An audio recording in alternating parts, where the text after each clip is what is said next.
Ja si myslím, že sme ukázali 100% bojovnosť, srdiečko, tímovú hru. Potešili sme divákov. Super pocity.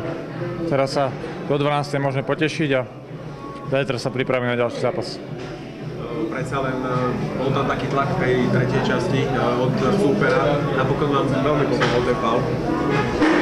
Tak myslím, že mali viac presilov, jak sme mali my, pokiaľ viem, takže faul je na tom, či rozhodne rozhodca, keď rozhodne, že bol faul, tak bol faul a my sme to využili, oni to nevyužili, chvála Bohu.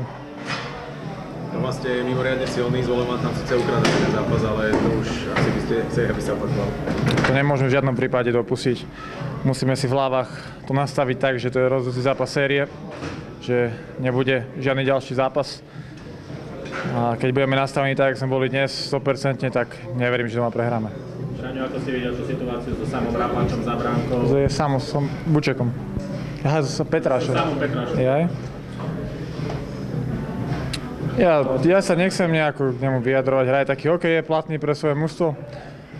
Robí to, čo robí, ale proste obidva sme sa tam podržali vzájomne, ako nič hrozné sa nestalo.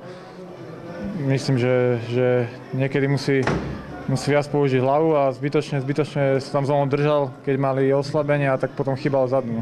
Ale tak to je taká malická chyba, to sa stane a chvála Bohu, my sme to využili. Vítený znak po strelenom góle. To bolo zaviesť. Cítil si to tak? Trebalo vyjecovať či už mužstvo, či už divákov.